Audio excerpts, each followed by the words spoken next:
चरण को करूं सप्रेम प्रणाम। अशुभ हरन मंगल करन गणेश देव चंद्र जी नाम। श्री प्राणनाथ निज मूलपति श्री महराज सुनाम। तेज कुंवर श्यामाय बल को पल पल करूं प्रणाम।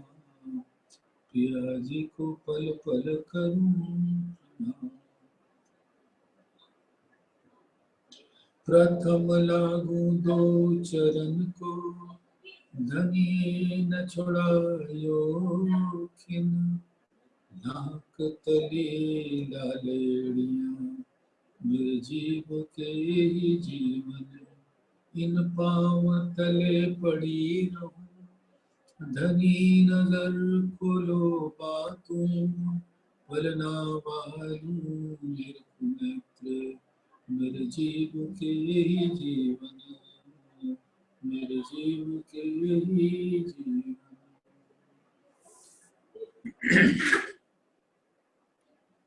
कहे महामत अरस अरवाहे किया पहले बेवरा फुरमान। जिन हुई हक हिदायत सोई बातू न करे बयान। सोई बातू न करे बयान। परम आदरणीय सुंदर साथ जी, आपके चरणारविंद में कोटानुकोट प्रणाम। ये सिंगार का 24वां प्रकरण है, हकीकत मार्फत का बेवरा। और ये जो अभी चौपाई बोली, ये 23वें प्रकरण की अंतिम चौपाई है, 146। तो इस 146 नंबर की चौपाई को जरा प्यार से आत्मसात कीजिए। कहे महामत अर्स अरवान, महामती जी परम धाम की ब्रह्म सृष्टियों को जिन जो हुक्म लेकर इस ब्रह्मांड में तनों पर बैठकर परम धाम की लीला को और माया को भी देख रहा है। तो कहते हैं कहे महामत अर्स अरवाहे, यानी महामती जी परम धाम की रूहों को बता रही हैं। क्या किया पहले बेवरा फुरमान। वो जो 90,000 हर्फ अक्षर ब्रह्म की आत्मा को मूल मिलावे में सुनाया, और जबराइल के द्वारा इस ब्रह्मांड में उन हर्फों के शरीयत और तरीकत का ज्ञान उतारा। कुछ हर्फे मुक्ताआत में हकीकत का ज्ञान उतारा और स्वयं कहा कि मैं इमाम मेहदी के रूप में आऊंगा और मार्फत के भेद खोलूंगा। तो वो जब इंद्रावती के तन में राज्य का आवेश स्वरूप आता है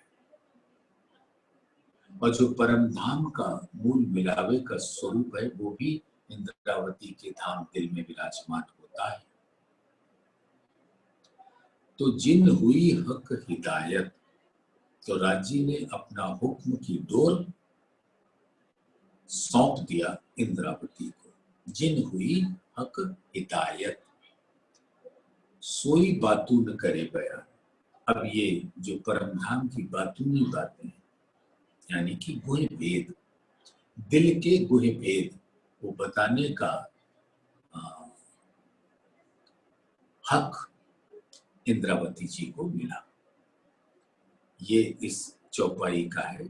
अब वो जो बातून भेद खोलेंगे वो अगला प्रकरण है, हकीकत मार्फत का बेवरा।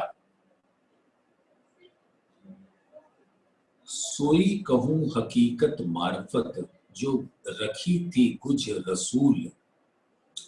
वास्ते अर्स रूहन के जिन जामे आखिर भूल। क्या प्यार है चौपाई में, जरा सुंदर साथ देखो ना भाई। 90,000 हर्फ अक्षर ब्रह्म की आत्मा को सुनाती है, और अक्षर ब्रह्म जब बसरी स्वरूप मोहम्मद साहब के अंदर अक्षर की आत्मा विराजमान है, तो वो 90,000 हर्फ खोलने का अधिकार नहीं दिया। खुलासा ग्रंथ प्रकरण 2 में साफ लिखा है कि 30,000 बसरी को, 30,000 मलकी को, और 30,000 के साथ बाकी के 60,000 भी हकी। ये साफ लिखा हुआ बिल्कुल। तो और जो धनी ने कहा वो सत्य। तो किरंतन में एक चौपाई है, फरमान ल्याए मोहम्मद, यानी बसरी स्वरूप हक के हुक्म से वो 90,000 हर्फ जो सुने उसको लाए। तो क्या कहते हैं, फरमान ल्याए मोहम्मद, किन खोली न इशारत। उसके पीछे जो इशारे हैं, जो भेद है, किसी ने खोला नहीं। किन खोली न इशारत, तब रूहें आई न थी, तो पीछे फेर करी सरत। तो उन्होंने बता दिया कि अभी रूहें आई नहीं है। मोहम्मद कया मसीह आवसी, मसीह माने रूह अल्लाह, श्यामा जी। मोहम्मद कया मसीह आवसी, ले कुंजी, उन 90,000 के हरफों की कुंजी, ले कुंजी लाहूत से, यानी श्यामा जी को कुंजी, श्याम जी के मंदिर में अक्षरातीत के साक्षात आवेश स्वरूप ने वो कुंजी पकड़ा। ये कुंजी लाहूत से, एक दीन सब करसी, बल इन कुंजिए के, सबको एक धर्म में निजान।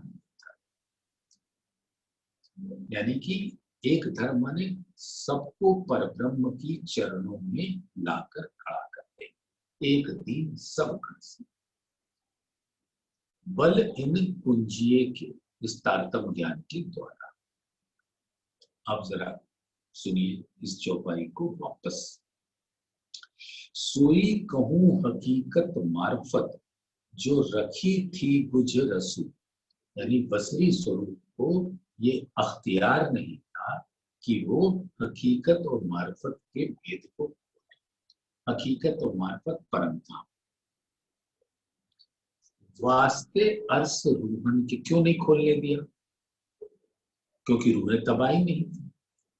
और ये हकीकत और मार्फत के भेद मात्र ब्रह्म सृष्टियों के लिए है, ये जीव सृष्टियों के लिए नहीं है। तो वो कह रहे हैं, वास्ते अर्श रूहन के, जिन जामे आखिर भूल।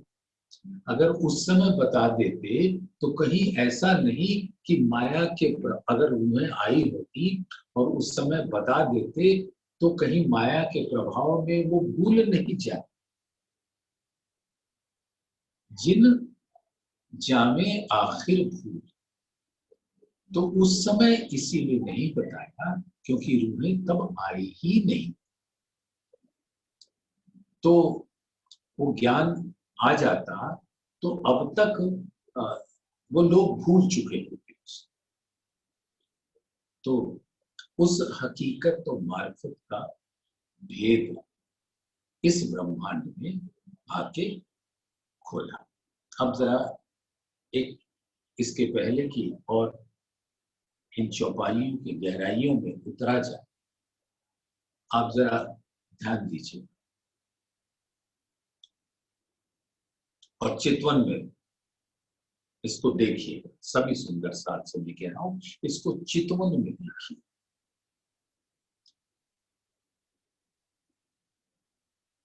एक स्वलीला अद्वैत अक्षरातीत परम धाम जुगल स्वरूप 12,000 ब्रह्म सृष्टियां, खूब खुशहालियां, जवेरों की पुतलियां, पशु पंखी दरख्त बाग बगीचे, जिमी आसमान जल तेज वायु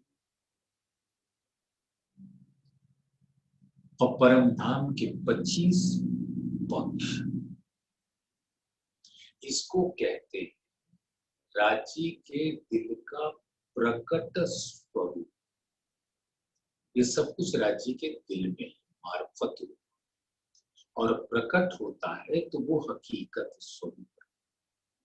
उस हकीकत स्वरूप में राज्य स्वयं अपने आनंद अंग श्यामा जी के साथ सौंदर्य का अप्रतिम रूप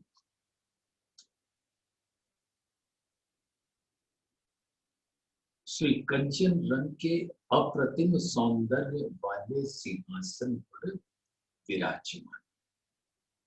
सब सखियां घेर के बैठी और याद दिलाया जा रहा कि यही सखियां धनी के साथ परम धाम के 25 पक्षों में कैसी कैसी लीलाएं करते हैं।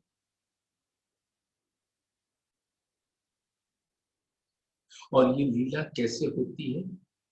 राज्य के दिल में एक बीज रूहों को लाड़ पिलाने का, और वो बीज निस्बत रूपी वृक्ष का रूप धारण करती है परम धाम का स्वरूप लेके। निस्बत के जो जड़ है उस वृक्ष का, वो राज्य के दिल में वो बीज है, फिर वो वृक्ष है और उसकी डालियां हैं और वो सघन वृक्ष है परम धाम के स्वरूप, और वो उसका मूल है निस्बत। तो ये निस्बत का वृक्ष, और निस्बत के हर अंग में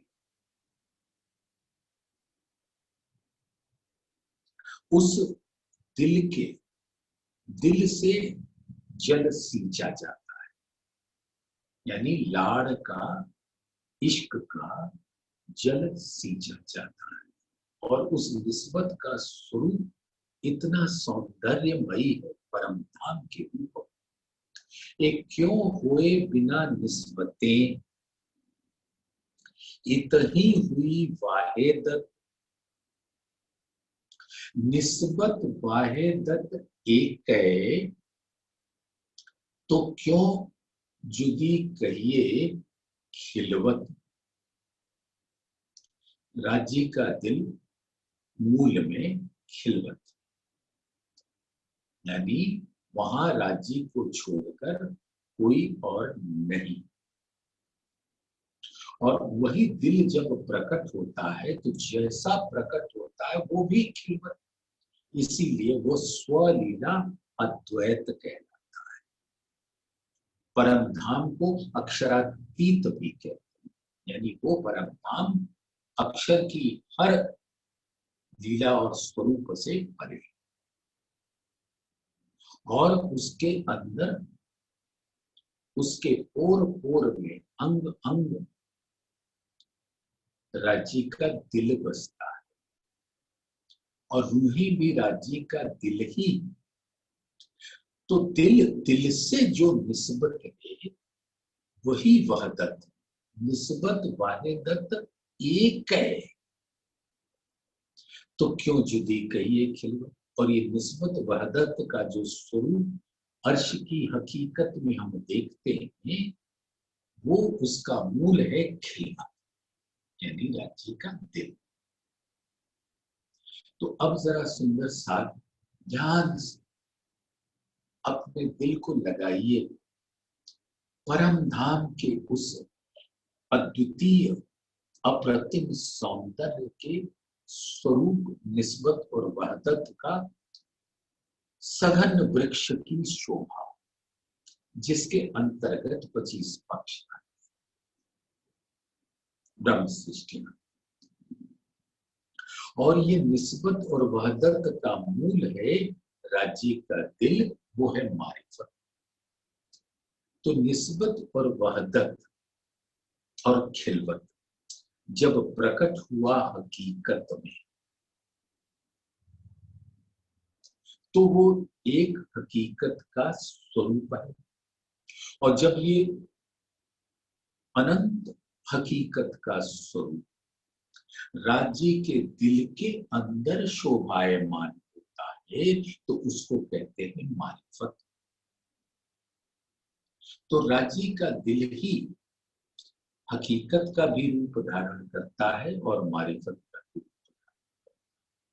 तो एक लीला होती है अर्श की हकीकत में,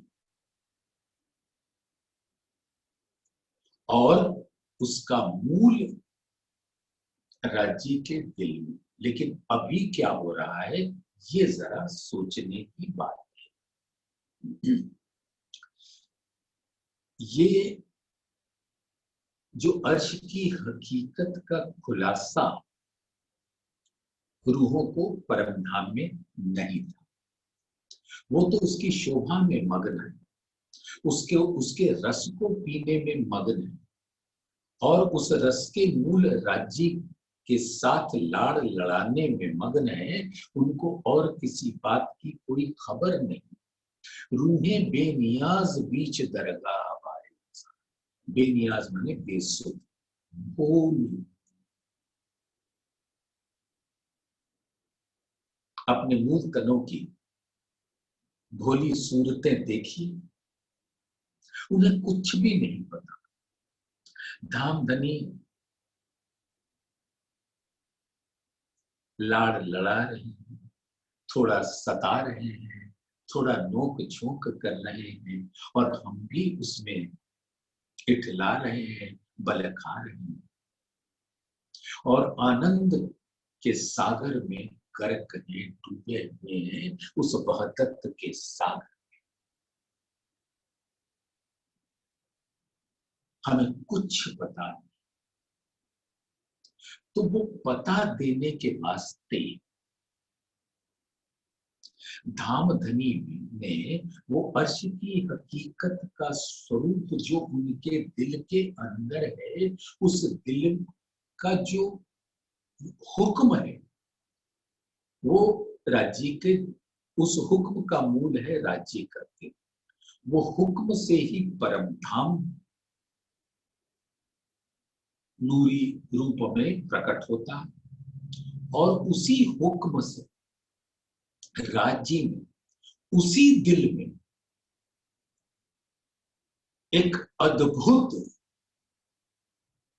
करिश्मा किया हुक्म का, और कुछ ऐसा खेल दिखाया कि जिस खेल को दिखाकर अपनी रूहों को अर्श की हकीकत का ब्यौरा देते और मार्फत का भी ब्यौरा देते। जो परम धाम में लीला रत हम रहते हैं, हमें नहीं पता। तो उसके लिए राज्य ने अपने दिल में एक सुंदर विचार लिया। जो बात करनी है हके पहले लेवे माने दिल, पीछे सब में पसरे जो वाहिदत में पसरे। तो राज्य ने दिल में बात ली, और बात लेते ही वो सारी लीला उनके दिल में अंकित हो। 7 दिन की लीला, इस लैल तुल कद्र, लैल माने रात, तुल माने लंबी, और कद्र माने इस प्रकार, ऐसी लंबी रात, महिमावान रात, यानी इसकी महिमा इसलिए अत्यधिक है कि परम धाम की रूहों को वो हकीकत मार्फत के भेद पता लग जाए जो इस अक्षर के आद अनाज से बनने वाले ब्रह्मांड में न पहले कभी थे और न कभी आगे थे। तो कद्र के मतलब होता है भाई, इस प्रकार तो भी एक उसका अर्थ है, लेकिन कदर के मतलब है कि हम आपकी बात का कदर करते हैं,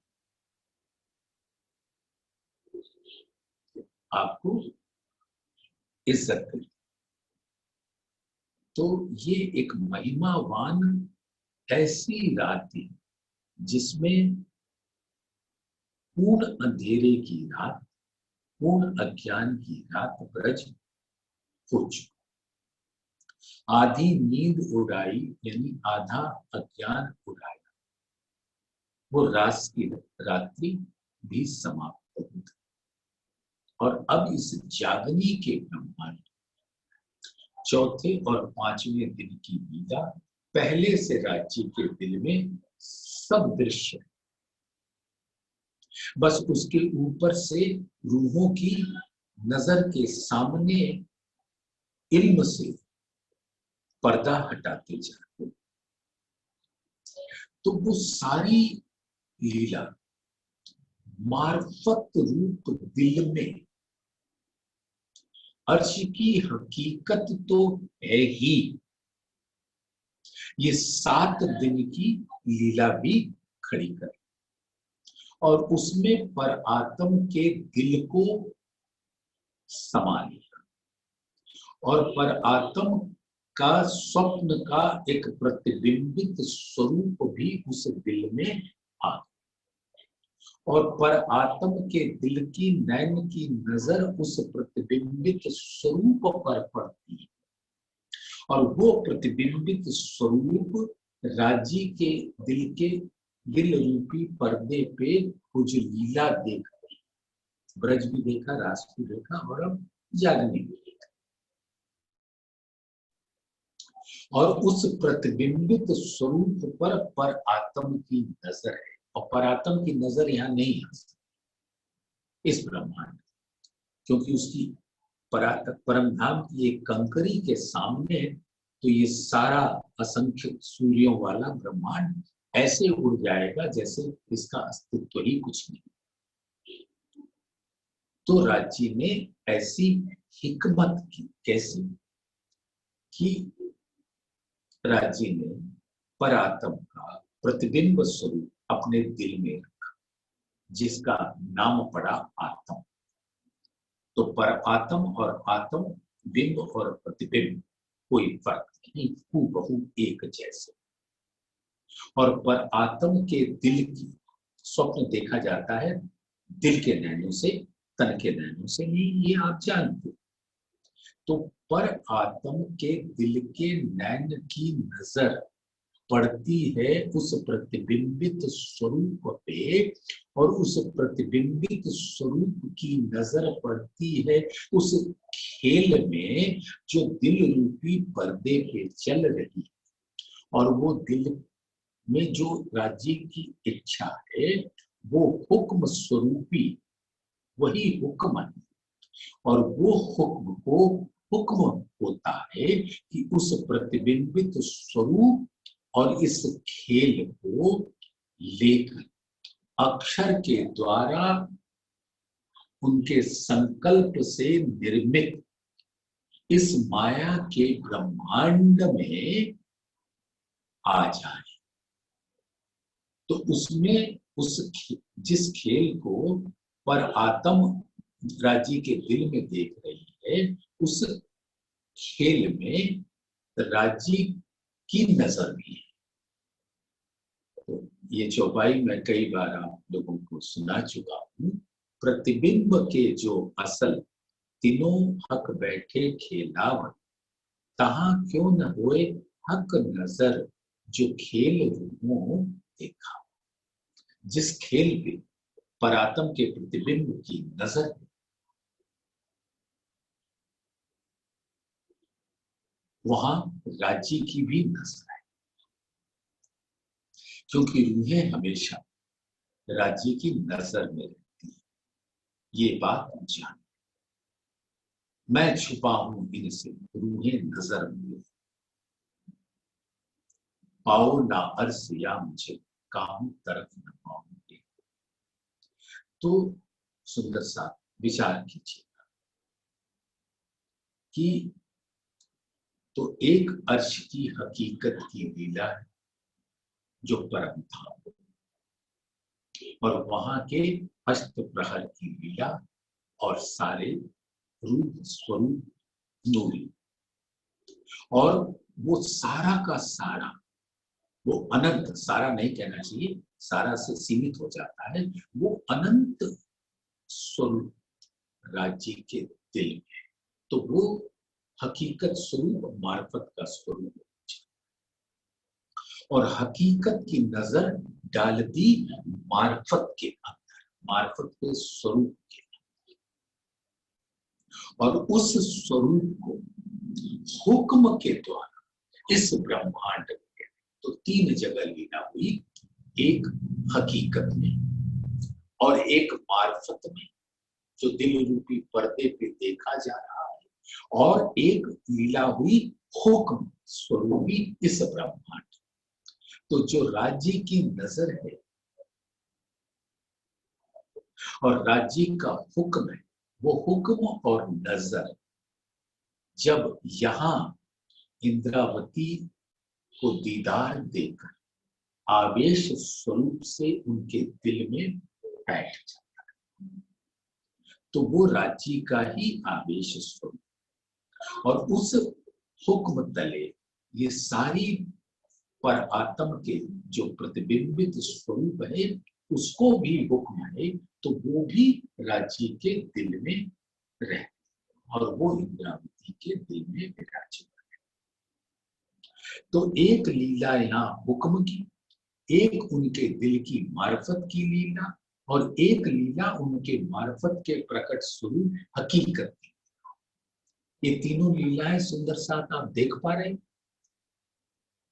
अर्श की हकीकत, उसकी मार्फत, और मार्फत के अंदर दिल रूपी पर्दे पे पर आत्म की नजर तो देख रही है, लेकिन उस नजर को सीधा तो यहाँ नहीं आ सकते, क्योंकि वो नूरी नजर है। तो उसको लेकर राज्य का हुक्म इन तनों पर आकर विराजमान हो जाता है, और इस ब्रह्मांड में उस खेल की लीला होती है, और स्वयं भी आते अपने हुक्म और नजर को लेकर, और हुक्म और नजर ही को आवेश कहा जाता है। तो आवेश स्वरूप और मूल स्वरूप में कोई भेद नहीं रह सकता, और वो इंद्रावती कहती है। तो इस ब्रह्मांड में राज्य के हुक्म की लीला,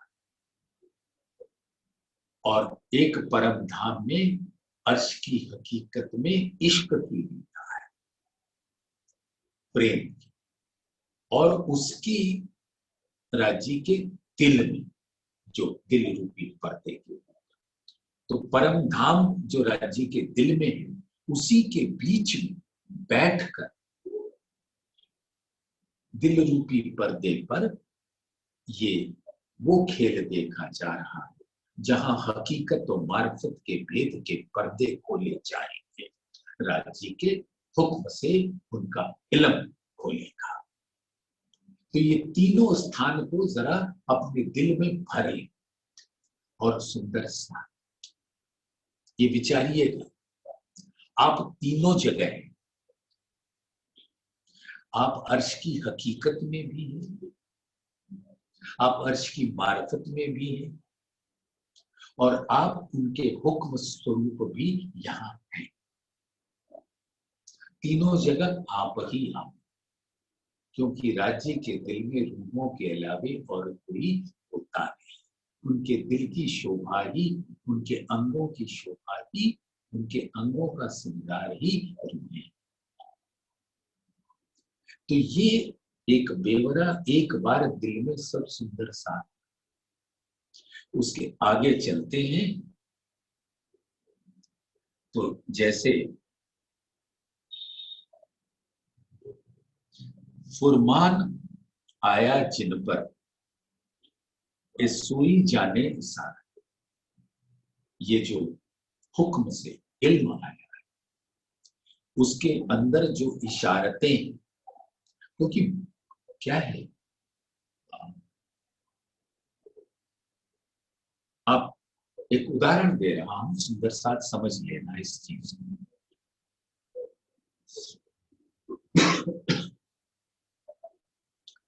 घर में डाइनिंग टेबल है, खाने की टेबल 12 लोगों की, उसमें एक पति और एक पत्नी और 10 बाहरी मेहमान आए।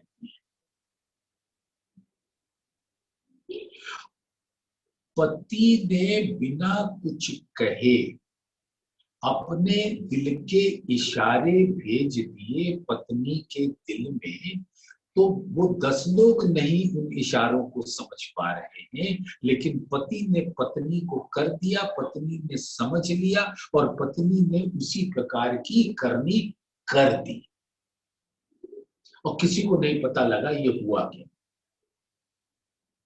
अभी तो किसी ने मांगा ही नहीं था कि ये व्यंजन लाया जाए और पत्नी को पति का दिल का इशारा पहुंच गया और पत्नी ने बड़े प्रेम से उसको लाकर परस दिया और किसी को नहीं पता लगा। उसी प्रकार से फरमान आया जिन पर ये सोई जाने इशारा, धनी की इशारतें सिर्फ उनके लिए है जो ब्रह्म सृष्टियां हैं, जो उनके दिल के अंग हैं, आत्मा है, तो वो तो फौरन ग्रहण कर लेते हैं और हम इसका डंका पीटते रहे तो भी किसी को सुनाई नहीं पड़ेगा। इस ब्रह्मांड में दज्जाल ने सबके कानों के ऊपर ऐसा पर्दा रख रखा है कि उसको कुछ सुनाई नहीं। और ब्रह्म सृष्टियों को कान किसने दिया? राज्य ने। कहना कहलावना हक हादी बिना न हो, कान भी हक दे वही तब सुन सके। कितनी मधुर बात। तो इस ब्रह्मांड में लाए भी और अपने दिल के नैनों से इशारे भी कर रहे हैं और जो पत्नियां हैं, जो अंगनाएं हैं, वो उसको भाप भी रही हैं और समझ भी रही हैं और मुस्कुरा भी रही है और आनंदित भी हो रही। अब देखो सुंदर सा, अपने दिल में उस आनंद को भरो तो देखोगे कि हकीकत और मार्फत का सुंदर स्वरूप कैसा। धामधनी के तन के द्वारा होने वाली लीलाओं की अनंत शोभा कैसी, और उस शोभा में प्रेम का रस कैसे घुला हुआ है। जैसे एक फूल के अंदर सुगंध होती है, तो फूल तो दिखता है सुंदर है, लेकिन उसका सुगंध देखा नहीं जा सकता। दिल के त्वचा से, दिल की रसना से उसका स्वाद लिया जा सकता। तो अर्श की हकीकत में राजी के दिल के इश्क का प्रेम रस बह रहा है, जो दिखता नहीं है लेकिन होता है, और वो ब्रह्म सृष्टियां ही उस रस को पी पाती। तो सुंदर सा, अब देखिए, ले मार्फत बैठे अर्श में बीच बका खिल।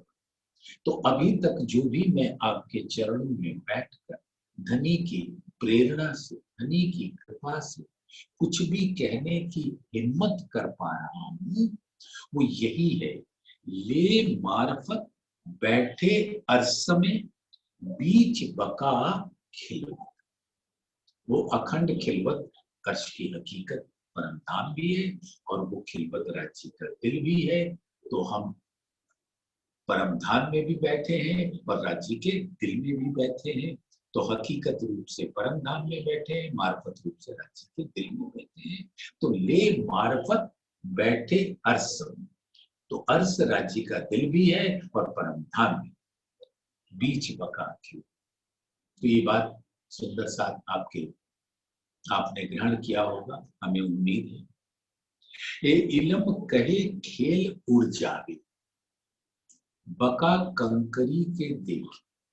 ये जो अक्षर ब्रह्म अपने संकल्प से, अपने मन के मन स्वरूप आदि नारायण की एको अम्बुक श्याम से जो उनके चिदाभास से जितने जीव मानव तन धारण करके प्रकट होते हैं, वो सब उसी मोह सागर के बुलबुले, और वो सब का मूल है अक्षर का मन। जहां से प्रकट होते हैं वहीं जाकर विलय हो जाता उनका। तो परम धाम की एक कंकरी के मूल के आगे ये आदि नारायण का स्वरूप टिक नहीं सकता। तो अर्श रूहों की नजरों, तो परम धाम की रूहों की जो नजर है वो एक्चुअली राज्य के दिल की नजर है। क्योंकि जब दिल के नजरों से देखते हैं तो दिल तो राज्य का है ना, आत्माओं के अंदर, परात्म के अंदर। तो उनके दिल की नजर भी तो राज्य की ही नजर है, और राज्य की नजर तो नूरी है। तो अर्श रूहों की नजरों ख्वाब रहवे क्यों ए। तो ये ख्वाब उस नूर के सामने टिक नहीं सकते। तो मोमिन तन में, अब यहां की बात हुई, तो मोमिन तन में हुक्म फैल करे ये रूह हुज्जत, वास्ते हादी रूहन के एक हके करी हिकमत। हिकमत माने एक ऐसी युक्ति से जो खेल में लाए भी और नहीं भी, दिखा भी दिया और नहीं दिखाया, दिखाया रूहों को और नहीं दिखाया जीवों। मतलब क्या इसकी सौंदर्य है, उसको देखिए। मैं बहुत जोर जोर से बोल रहा हूं, लेकिन सुनाई उनको दे रहा है जिनको सुनना है, और उनको बिल्कुल नहीं सुनाई दे रहा है जिनको नहीं सुनना। ये हिकमत नहीं, युक्ति नहीं, तो और क्या है। क्योंकि हकीकत मार्फत की बातें हम सुंदर साथ मिलके धनी के इल्म के तले बैठकर ऐसे करते हैं जैसे खजाना लुटा रहे हैं। लेकिन खजाना लूटने वाले तो बस वही जो धाम धनी के दिल के अंग रूह है। तो कह रहे हैं, तो मोमिन तन में हुक्म फैल करे लिए रूह हुज्जत, यानी कि इस ब्रह्मांड में आत्मा विराजमान है, इस तन में, इस जीव के ऊपर अधिष्ठान है। और धनी की मेहर ऐसे बरसती है कि जो जीव है वो भी अपने आप को आत्म स्वरूप समझने लगता है, क्योंकि उसका रस ऐसा है। और घाट बिना गले क्यों जीव टल होसी आत्म, तीन दीवाल आड़ी भई सो उड़े न बिना खसम। अब विषय वो नहीं है, लेकिन थोड़े में कहने की जरूरत करता हूं। और घाट बिना गले, जब तक जीव तारतम ज्ञान के प्रकाश में अपने मोह संबंधी हर ख्वाहिश से परे नहीं हो जाती। माया के विकारों से काम, क्रोध, लोभ, मोह, मद, मत्सर, ईर्ष्या, द्वेष, छल, कपट, निंदा, घृणा, इससे न्यारी नहीं हो जाती। तब तक वो बात बनेगी नहीं, क्योंकि जीव का दिल भी कोमल होना होगा, तभी इल्म की लहरें आएंगी। और वो जीव का दिल कोमल होगा जब ये विकार हट जाएंगे। तो राज्य की मेहर ऐसे होती, जब हक करे मेहरबानगी, तब इनविद हुए हुक्म। तो हुक्म भी इस प्रकार से होता है, एता बल रूह तब करे जब उठाया चाहे खसम। तो अब ये तन के अंदर जो रूह है और जो जीव है, अब जीव पूरी शिद्दत के साथ इल्म को ग्रहण करके उसी आचरण पे चलने लग जाती है, तो उसकी रहनी बदल जाती है। जो माया की रहनी थी, अब वो धाम की रहनी का स्वरूप हो जाती है।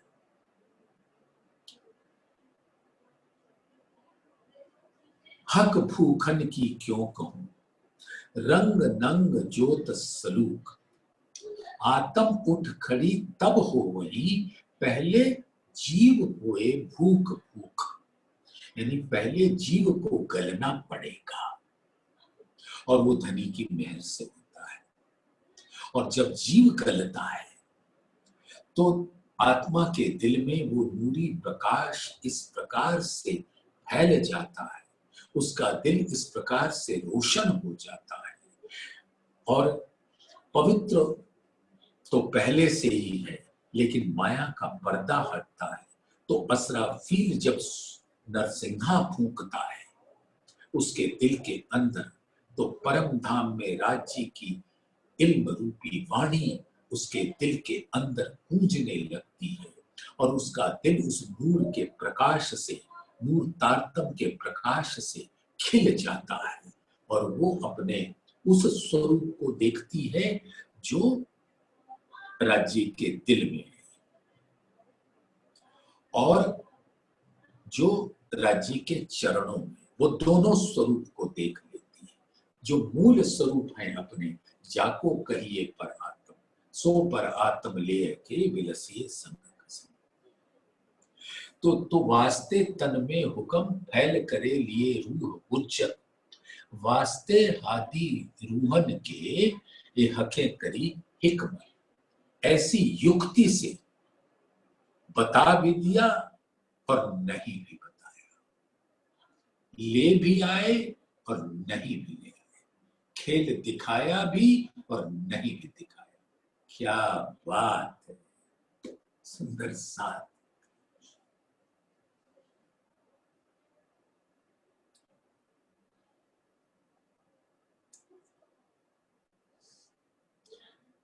ज्यों ज्यों होवे अर्स नजीक, खेल त्यों त्यों होवे दूर, यों करते छूटिया खेल नजरों, तो रूहें कदमे तले न झुक।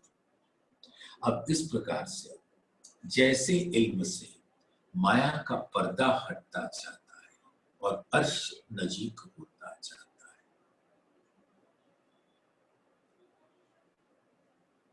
वैसे वैसे खेल दूर होता जाता है।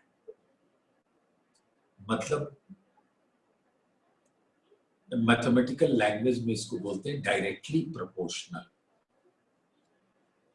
जैसे जैसे अर्श नजीक होगा, खेल वैसे वैसे दूर होगा, जैसे जैसे खेल दूर होगा, वैसे वैसे अर्श नजीक होगा।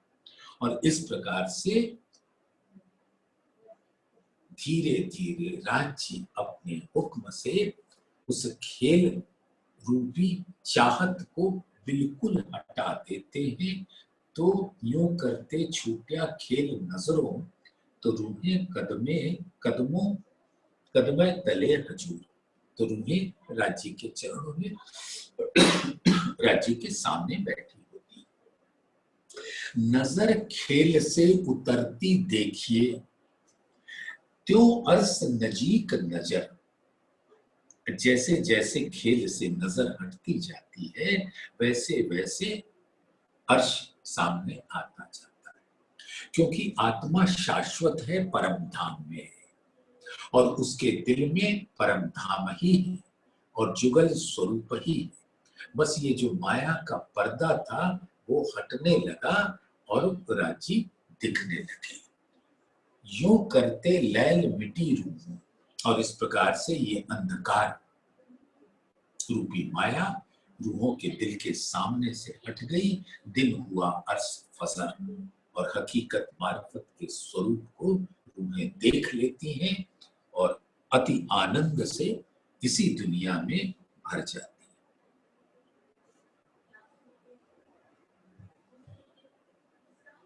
ये जो देत दिखाई वजूद, रूह मोमिन बीच नासूत, ये नासूत माने ये माया का ब्रह्मांड, काल माया का ब्रह्मांड।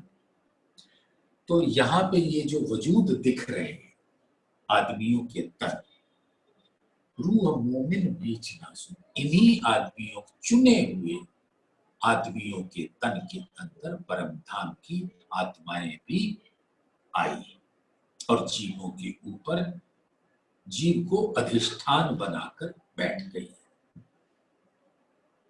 ये दुनी जाने इत बोलत, दुनिया वाले सोच रहे हैं कि ये यहां इस मुख से इस तन से कुछ बोल रहे हैं, लेकिन बोल यहाँ के तो है ही नहीं, बोल तो परम धाम के। आज जो भी हम लोग बातें कर रहे हैं ये जान लो कि ये परम धाम में बातें हो रही, राज्य के दिल में हो रही, क्योंकि वो सारी जो घटना क्रम है और जो बातें हैं वो वहां हो रही है, जिसको परात्म देख रही है और परात्म के दिल जागृत होने लगता है। तन नहीं जागृत होगा क्योंकि पौड़े वेले जागसी भेले।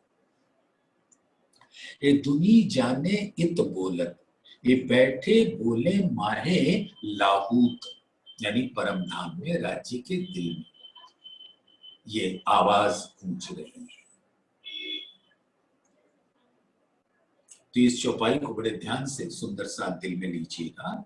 ये जो देत दिखाई वजूद, रूह मोमिन बीच नासूत, इन वजूदों के चुने हुए तन जिसके अंदर रूहें आकर बैठी हैं, इस नासूत में यानी इस नश्वर ब्रह्मांड में, नश्वर तन के अंदर ये दुनी जाने इत बोल, और जब भी ये बैठकर धाम धनी के गुण गाते हैं, उनके इल्म की बातें करते हैं, तो उनको लगता है वो यहाँ पर कर रहे हैं, लेकिन ये बैठे बोले माहे लाहूत। इस बात को याद कर लो सुंदर साथ, ये बैठे बोले माहे लाहूत, लाहूत माने परम धाम, और वो परम धाम राज्य के दिल में।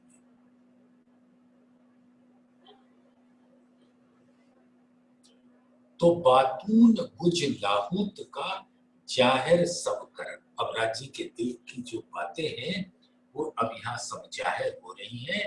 ना तो अर्श बका की रोशनी क्यों होवे जाहिर है, अगर रूहें ना आई होती तो अर्श बका की रोशनी यानी कि परम धाम के अंदर विराजमान राज्य के दिल की कोई बातें कभी जानकारी में किसी के आती ही नहीं।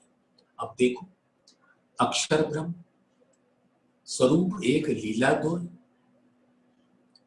उनके जलाली के गुणों से, ऐश्वर्य के गुणों से परिपूर्ण,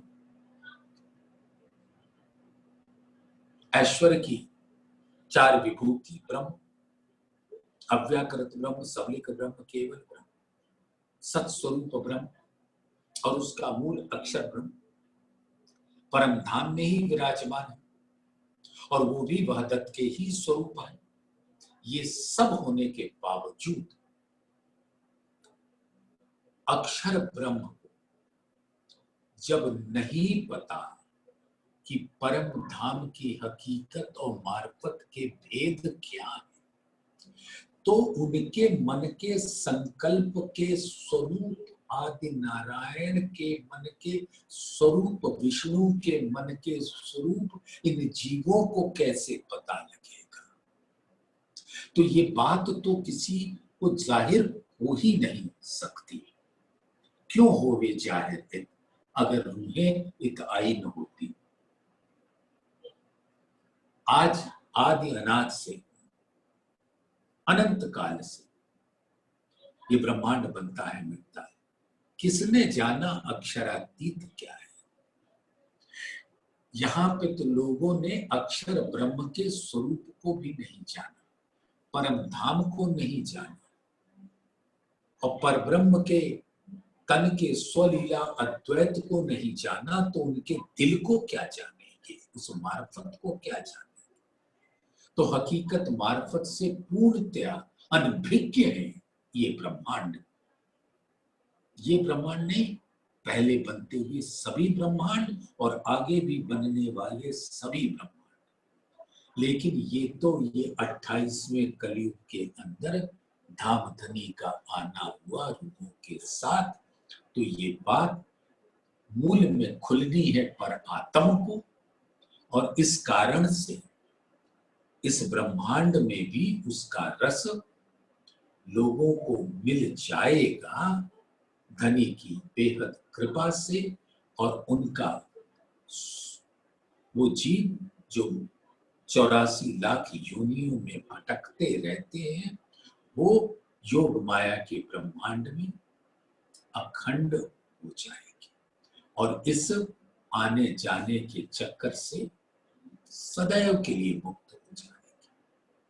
तो उसको कहते हैं असल मुक्ति। ये जो सालोक्य, सारूप्य, सायुज्य, सामीप्य, सायुज्य मुक्ति, ये सब टेम्पररी है। जैसे किसी ने स्वर्ग का ध्यान किया, स्वर्ग में उसका जीव चला गया, जब स्वर्ग समाप्त हुआ तो वो जीव को भी उसका स्वर्ग का भोग समाप्त हुआ। तो ये जब आदि नारायण ही समाप्त हो जाएंगे, तो ये चारों प्रकार की मुक्ति कोई अखंड मुक्ति नहीं।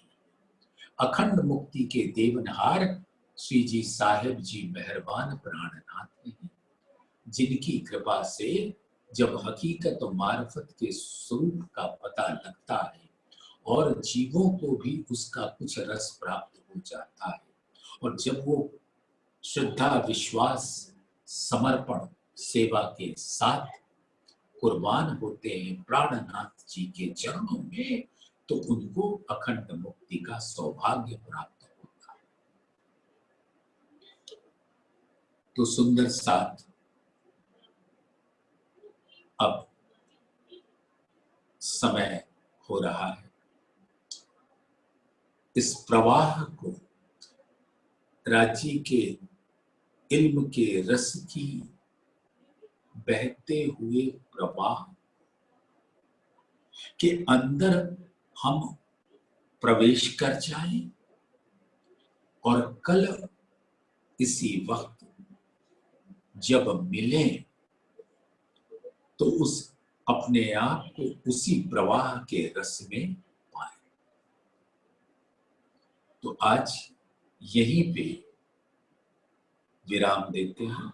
बोलिए श्री प्राणनाथ प्यारे की जय, बोलिए श्री सद्गुरु